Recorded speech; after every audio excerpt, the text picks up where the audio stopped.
What is up, everyone? Welcome back to Across the Board, sponsored by MoneyBall Metrics. What is up? We have Ben. We have my.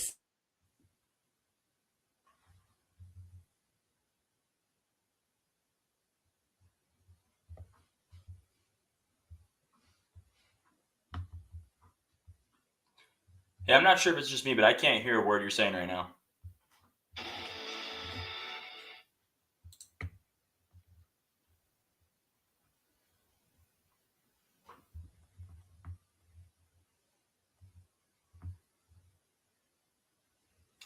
I think there's an audio issue. I can't hear a word you're saying.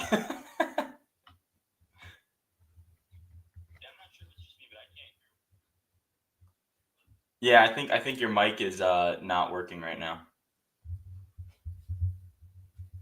Great way to start after Christmas, everybody. We'll be right back after these technical issues. Guys, it was the holiday. We had Christmas Eve and Christmas. Give us a second. Alpha will get it figured out. Can you hear me? Am I Yes. good? Am I good? Am I Absolutely. good? Okay. No idea what just happened. Just flip my settings on and off. Christmas break. I wished everybody, I hope they all had a Merry Christmas, letting them know JD's in the comments. I guess nobody heard that, so I apologize, guys. But yet again, JD is here. He's in the comments today. He is on vacation. The Wi-Fi is a little spotty where he is, so he is here with us in the comments. Bill, great comment. It was the ghost. They stole my mic. Honestly, everything is the same as the mic. I don't know what's going on. But we're here. Ben, a little two-man game. I'm excited to break it down. How are you today? Hope you had a Merry Christmas. Doing good today, yeah. Fun games yesterday. Hit on all the sides and everything. Christmas Eve was also good. No complaints over here. Got some new golf merch, as you guys can see. Decided to rep it. And also Squid Games 2 came out this morning. I know that's not sport related at all, but I've already watched the first 4 episodes. I woke up at 6 a.m. for it. So a lot going on. It's been a good few days. Yeah. Little fun fact, if anybody's watching the Beast Games, I was invited to participate in the exact Beast Games you guys are watching, but I chose to stay here and do the show every day and be here for you guys. So just know that Beast Games, I was one of the contestants who qualified. So I had to put that out there, a little fun fact. Ben, we have a beautiful slate today. We have a bunch of different games. We have a little college football. We have a little NBA. We have a little NFL action as well. Let's go over how we recapped over the weekend because I'm all thrown off here because of how that intro went. I wasn't able to go through my normal stuff. So let's go through our normal recap because Mrs. LM did a great job with the little video here. How was your weekend over the gambling weekend, Handy? Well, gambling weekend. How did you do over the last couple days in your bets? I've profited every day. It's been fun. Christmas Eve, there was only one game that I bet on USF. They pulled it out in overtime. That was a fun game. Had 2 units on that one. Yesterday, we cashed in on the max play on Chiefs money line, hit a few props as well. So no complaints over here over Christmas. How about you? Bad day yesterday. No other way around it. Bad day for me yesterday. I've been on an absolute tear coming into yesterday, but Christmas was not a good day for me. We had the over in the second football game. Thought, we only needed 2 touchdowns halfway through the third quarter. Thought we would get there, but the Texans laid an absolute egg on Christmas. We did very well in that 5 overtime game the night before Christmas. We had the over in that one, the South Florida game, so that one was a good win. But yesterday was not a good day for me. We are ready to get back on the saddle today and give out a ton of winners. Let's go over to the comments. Footy Chancellor is here. We appreciate you being here as always, Footy. J-Bo, I missed your comment earlier as I was trying to get my audio working. Good morning, bro. We appreciate you tuning in. Nick is also here as well. He just got stood up by JD, so Nick, we apologize, but good to see you in the comments today. And Logan is here as well. What's up, bro? We appreciate you tuning in. All right, Ben. Like I said, we have a bunch of games we're going to go over today. You ready to dive into college football? Absolutely. Let's do it. Biggest game of the millennium. The Rutgers Scarlet Knights playing another bowl game. I only say that if those of you who do not know, I am a Rutgers fan myself. But Rutgers is taking on Kansas State today. Some news about the Rutgers program and with the roster today. Rutgers' best player, Kyle Monangai, is going to be sitting out getting ready for the NFL draft. He will be a top 2 to 3 round pick. So him not being there is going to be a big loss for Rutgers. He really is what makes the offense tick. What do you like in this game, Ben? So in this game, yeah, you brought up big news about Kyle Monangai because he was obviously doing a lot of the work in this Rutgers offense. Ethan Kaligmanis, of course, he came over from my own Minnesota Gophers. And, I really think Monangai was the heartbeat of this offense. I just don't know how much I've seen. Monangai's had, flashes. They started 4-0. They even even had that good win against Washington early on in the season. But, other than that, really just a letdown year, I think, for this Rutgers program. And defensively, I do expect him to hold in this game, but I just think he's going to be able to punch at Kansas State. Yes, I know DJ also is not playing in this game. He is the star running back for Kansas State. He's better than NFL draft. However, they have some pretty good backups. Dylan Edwards, he ran I really do think the rushing offense, it will take a step back without DJ Giddens, but I don't think it's not overcomeable. I do think that they're going to use that ground game behind Avery Johnson and Dylan Edwards and be able to, at the end of the day, just kind of run it down Rutgers' throat. I do think it's going to be a game one at the line of scrimmage. I don't really have too much trust in Ethan Kaliakmanis from playing from behind based on what we saw this year. So I'm going to have to go Kansas State -7 here. And there is a little bit of late movement because there's a few spots you can get at -6.5 right now. And I actually love that movement because you get it under a touchdown. So Kansas State -7 for me. You sure you don't want to take the Scarlet Knights today? I'm pretty sure. Yeah, so I'll put it this way, guys. I'm a Rutgers fan. I'm going to be watching this game, rooting for Rutgers to win this game. You could not pay me to bet Rutgers on the spread in this game. I don't think Rutgers is going to have a great performance here. I'll put it that way. This is coming from somebody who I think I've watched every single snap of the Rutgers season this year. Losing the starting running back who's been the focal point of the offense is kind of a big loss, but they have some very talented backups. Benjamin, who's a freshman, has done a great job. Rutgers does have a very veteran offensive line, so I do think they will be able to run the ball a little bit. It's just that K-State is a much more high-powered offense. Rutgers has a few defensive players that have also transferred as well, such as Wesley Bailey, one of our better defensive ends, is not going to be in this game, and I do think that is going to be a big loss. So I know K-State has a couple guys out, but I don't anticipate Rutgers being able to have a huge performance here. I see in the comments, our guy JD has a strong lean on Kansas State. I definitely think that's the right side here. But as a fan of the program, I'm not giving out K-State on this one. I'm going to be watching the game, hoping Rutgers wins. But yet again, I do think it might be a long day for the Rutgers Scarlet Knights in this game. Let's keep it moving right along. Parlay Prince, we did not go over the Toledo game. Ben, do you have a bet in the Toledo game? No, I actually don't. I'm sorry. Yeah, I don't either. I know that's the early game at 2 o'clock against Pittsburgh. Yeah. It's the same 6.5-point line. As of right now, I do have no action on it. But if I do have a play on this game by the time we get to 2 o'clock, make sure you guys are in the Moneyball Metrics Discord. I will throw it in there if I decide to make an official play on that game. But we are going – Parlay Prince has a play. All right. He's giving away Toledo and the under. All right. If anybody's looking for a play in the early game, that's not coming from me or Ben. But Parlay Prince in the comments is saying he is taking Toledo and the under. So good luck, bro. I'll watch it. I'll root for you. And Logan, that's exactly why I'm not capping this game. Eli's not going to be there for Pittsburgh. He had a great year for them, their quarterback. And without him, they're just a hard team to read. I don't have the full list of the transfer in and outs for them. I have been trying to get it, so not sure exactly who is going to be playing for both teams. Been trying to get that information, has been a little light on it. But as Footy said here, I did find out that Pitt does have a walk-on quarterback who is starting today. So it is going to be one of those that's going to be an iffy game, in my opinion. So I do like Toledo. For him. You never know.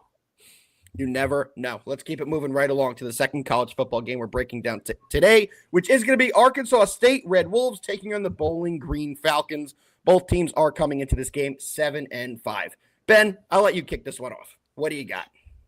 Yeah, I really think that this is going to be just another bowl game where you see a ton of good opt-outs, and it's can they overcome all those opt-outs? Because Bowling Green, they're down a lot of all MAC players. Starting right tackle, Alex Wolschlager. They're starting running back, by the way, Terrion Stewart, who's already entered the transfer portal. He was all MAC. He was one of the best running backs in the conference this year. He went to Rutgers. Offense behind Basilek. And then you also have left tackle Billy Roberts, who's been out for a while. He's not even an opt-out. He's just injured. And it's just really with those offensive line injuries on top of losing your all-MAC running back, Basilek's good. I like him. But you're asking a lot for this Bowling Green to cover a big number. Like if this was a pick 'em or something, I'd be like, oh, yeah, sure. But Arkansas State does not have as many opt-outs. They're not one of those teams that's going to have a bunch of guys declaring for the draft or entering the transfer portal. I think they're kind of more neither of them yeah. will.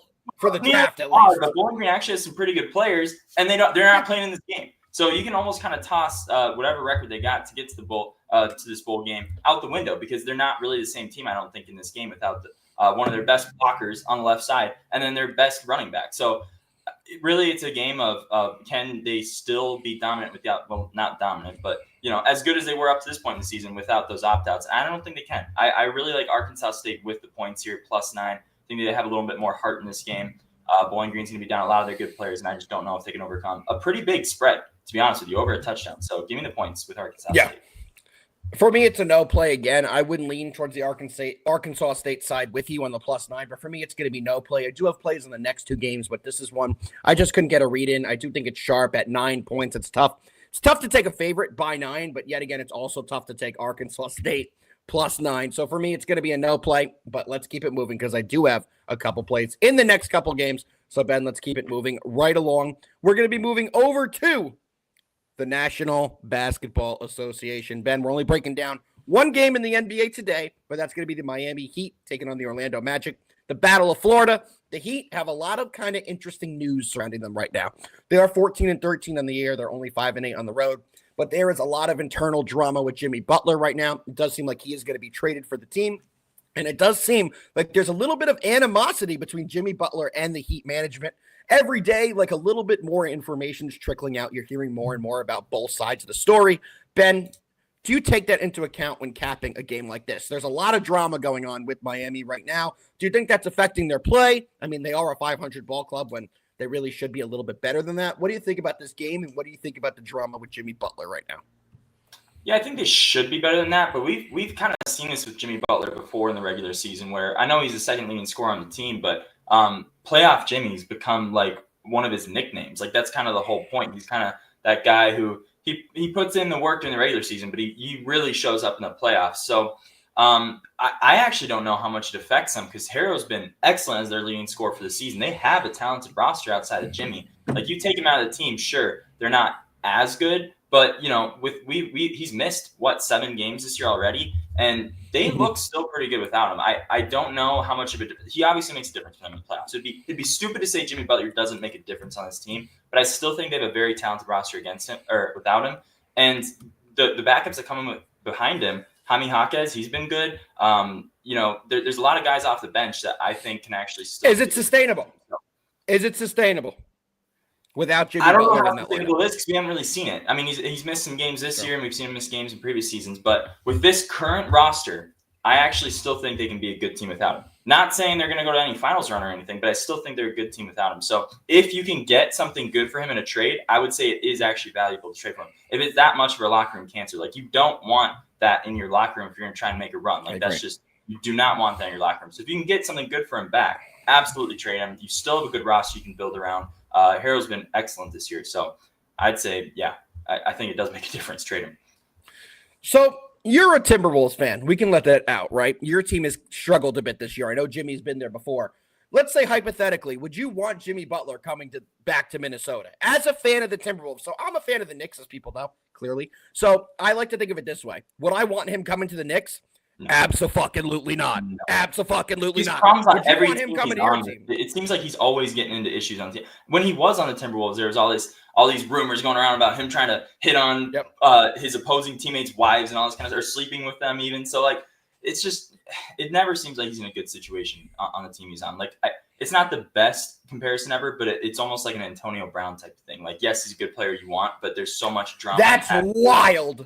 It's a wild comparison, but it's somewhat similar. He's a great player you want on your team, but when he's actually on your team, you're like, oh, like this isn't great in the locker room. Like in that sense, it's a wild comparison, but it's the first one I could think of off the top of my head. So let me put it this way. So I also think that the books are taking into account that the Heat have some dysfunction internally.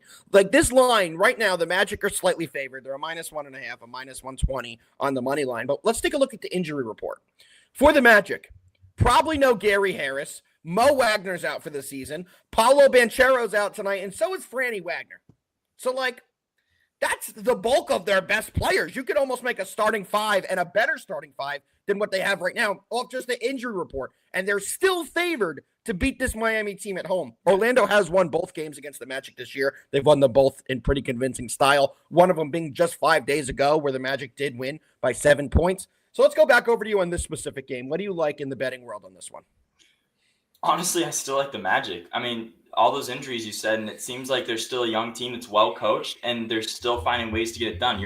You have 2 of your leading scorers who combined for 53 points per – well, granted, Paolo's only played 5 games. But On their scoring averages right now, they average 53 points per game of their offense, which is quite literally like half of their offense. And yet without them, we've seen these young players step up for them. And I want to keep fading the Magic because I have a few times in the last few weeks, and it just doesn't work out. They're a well-coached team. They have young players who are playing great defense. They have one of the best defenses in the NBA right now. And in today's NBA, if you have a great defense like that, you're going to be in every game because we've seen them win these low-scoring games. They just held Miami to 97 points earlier in the season, I should say. And then they just beat them the last time they played off pretty good defense. They only gave up 114 points, but they've found defensive ways to win these games, and they've been in these low-scoring games. And I don't think that's a game Miami wants to be in. Granted, they're a pretty good defensive team too. They have Bam Adebayo and all that stuff. But I'm gonna have to go with a younger team that's more proven. You're talking about a team with all those injuries you said, and they're still favored. I think that's something to account for. And it's just very telling. It's very telling. Yeah, I'm taking. Couldn't agree more. I'm with you too. I mean, they have the next man up approach. They've been playing some great basketball. They've been without Ben Caro for most of the year. They've been out Franny Wagner for at least half the year. Then let's take a look how they've done ATS. Orlando's coming in 5th best in the NBA at 18-12, covering at over 60%. That's phenomenal. Then you take a look how the Heat have done this year. They're 12-16. They're bottom 10 in the NBA. They're covering at 40%. And on average, they're missing the cover by 3 points per game. They're not a great basketball team this year at all. And I really don't anticipate them having a big performance in this Florida game. We all know these two teams don't exactly like each other. They're in the same state. I guess it's a rivalry. Kind of a rivalry. It's not a big rivalry, but it's still a rivalry. And Orlando's been getting the better of them in the last couple of matchups. I do think that continues. Give me the Magic on the money line at -120. Definitely one of my best bets tonight. I think there's something fishy that we're going to see with this Heat team for this season. I think they're going to have a really long season. They may get into the playoffs as one of the lower seeds, but I don't think they're going to have a successful season. I think they're now realizing they have to get rid of Jimmy. They have to retool. They may not exactly have a championship caliber roster, and they have to adapt from there. And I think this is going to be a pretty long year for the Miami Heat. I think there's going to be multiple players that get moved off this team as they try and get into a better position moving forward. All right, Ben. Well, that's going to do it for the NBA. We have one play, though, in the comments. We have JD dropping one of his plays in there, so let me bring that up. He is going to be on the Hornets and the Wizards over 227.5. Do you have any action in that game as of now, Ben? No, but I actually do like the over there. Two teams who tend to like to run up and down the floor quite a bit. The Wizards have quite literally one of the worst shitty game I've ever seen. They just shitty game. The Hornets score 130 points tonight. So yeah, I mean, I don't mind the over there. Feels like it should hit. Man, taking a look at this matchup is putrid. Just looking at the two teams. Yeah. Charlotte coming in 7-22.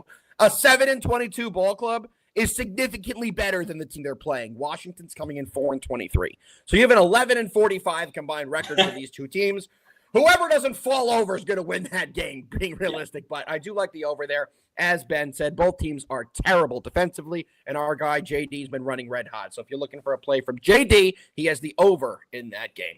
Let's keep it moving right along, Ben. We're going to be moving on to the Thursday night football game. We're going to be breaking down the Seahawks taking on the Bears. And, man, this Bears team has looked pretty terrible since they fired the issue of the team, Matt Eberflus. I mean, I thought Matt Eberflus getting fired would solve everything. He was clearly the issue with this team, right, Ben? Maybe not. Yeah, sure. Maybe not. Maybe you have to build an actual offensive line to have a success. Maybe you need to put some actual linemen in there. But that's just me. Let's go over the injury report in this game. Kenneth Walker for the Seahawks is going to be out yet again. It's been a pretty tough year for him. Feels like he's questionable or out every single week. Brady Russell, no idea who that is, a tight end on the Seahawks. He's not going to be playing today. Looks like those are the two big names that will be missing from tonight's lineup. On the other side, Tavarius Moore, safety from the Bears, is out. Elijah Hicks, another safety for the Bears, is out.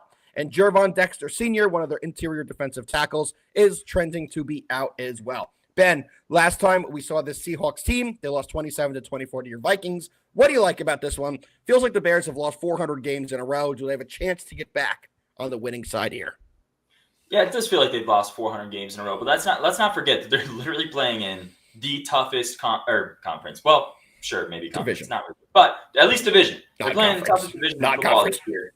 With the Packers, I mean, you're talking about two wild card teams coming out of that division, pretty much guaranteed, and then two of the best teams in football also right on top of the Green Bay wild card team. So whoever doesn't make it in, and that's who 5 of their last 6 losses are 2 to Detroit, 2 to Minnesota, 1 to Green Bay. So it's easy to sit here and shit on the Bears and talk about this horrible season they're having. But you look at their recent schedule against their divisional opponents, and it's pretty easy to see how they could be in this situation. They've had close games along the way. Let's not act like they haven't had some good games. They took Minnesota overtime. When they had Eberflus. Yeah, not anymore. They also took Detroit to a 3-point game. They had a 1-point loss to Green Bay. Like, they've had close games. They've played okay football. They haven't played horrible, but they have had some very, very horrible games too. And of course, some of those were with Eberflus. I think once he left, the defense last few weeks, granted, playing some pretty good offenses, but the defense seems to have kind of gone off a cliff. I think they're kind of running at this point in the season. But I still think offensively, Caleb Williams has a lot to prove. This offense is still playing well. They have a ton of wide receiver weapons still. But the key to this game, and the key to what we've been seeing more recently, is a ton of passing attempts and completions from Caleb Williams, partly because of, like you mentioned, the offensive line not blocking for Caleb Williams. And then you also have, issues with the defense where they have to get in these passing situations and they can't use their run game because they're down 30 points in the fourth quarter. So we're seeing a lot of passing from Caleb Williams, and they're facing a good secondary tonight. And we have offensive line issues. So where am I going? I'm going to Caleb Williams over 21.5 completions tonight. I absolutely love this play. I think he's going to be making short throws. I think he's going to be using Cole Kmet a lot. I think he's going to be using his tight ends. You have really good receivers in DJ Moore and Odunze, who you can just get the ball out to quickly. We've been seeing it all year. And then, the fact that they're probably going to be losing this game and he's going to have to be passing. So Caleb Williams over 21.5 passing attempts. I absolutely love that play. It's my favorite play tonight. Or sorry, I said passing attempts. 21.5 completions. If you can find 21.5 passing attempts, I would put $1 million in that. But yeah, that's my favorite play tonight for sure, because I think they're going to be in a passing situation pretty early. You want to hear a fun fact? So going into the Bears bye this year, what do you think their record was? It was like going into 4-2, wasn't it? 4-2. Week 7, they went into their bye 4-2. Season's looking great. Caleb's looking like the real deal. He just had a 300-yard game. Everything's looking good. They've lost 9 in a row since that bye week. 9 games in a row. This team is not really fighting on the defensive end. You put it perfectly there, Ben. And in 4 of their last 5 games, they've allowed 30 points or more. That's pretty bad from a defensive perspective, especially when this team hung their hats on being a pretty solid defensive team for the first half of the year. But in 4 of their last 5 games, they have allowed 30 or more points. The only team they didn't let get to 30 was that fluky Lions game that was on Thanksgiving. That was a 23-20 game off a short week for both teams. But this team is not good defensively right now. Their offense is able to put up points in the second half. We're seeing Keenan Allen have a couple big weeks. He's had a couple multiple touchdown games.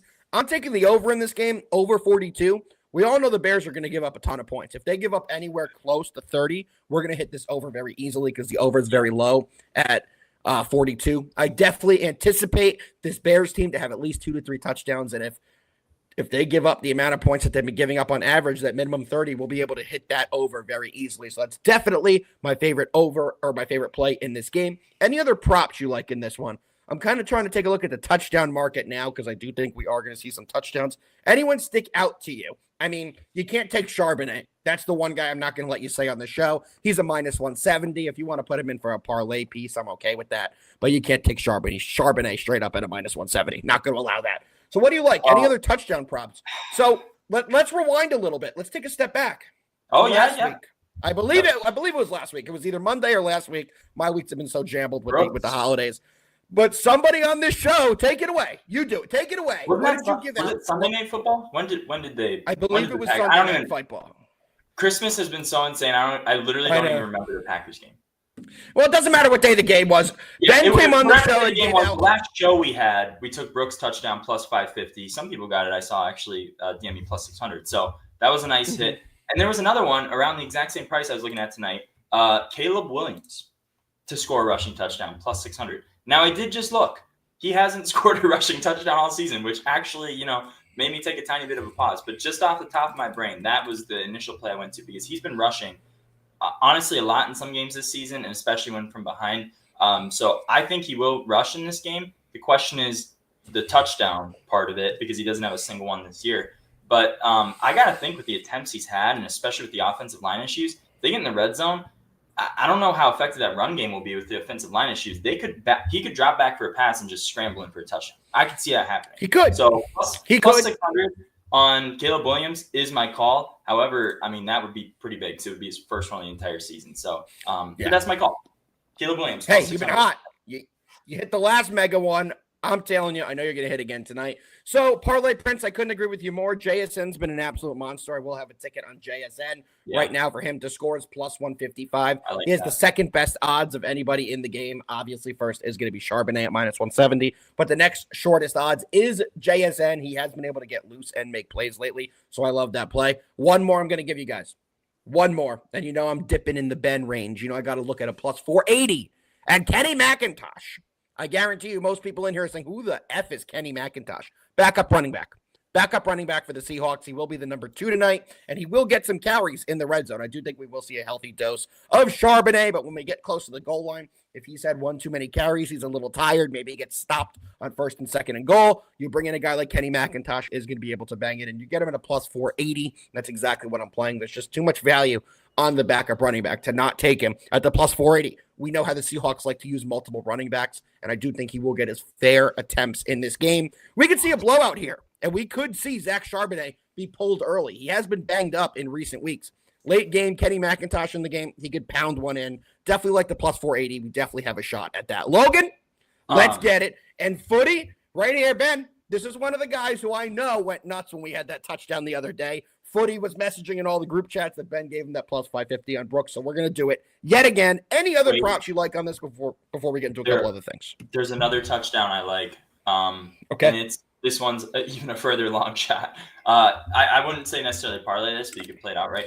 Which defense are you taking? I knew Bears defense plus 1,000. Geno Smith has been an absolute turnover machine. If one of those happens in their own side, I mean, someone breaks a nice little screen pass or something, get a little pick six.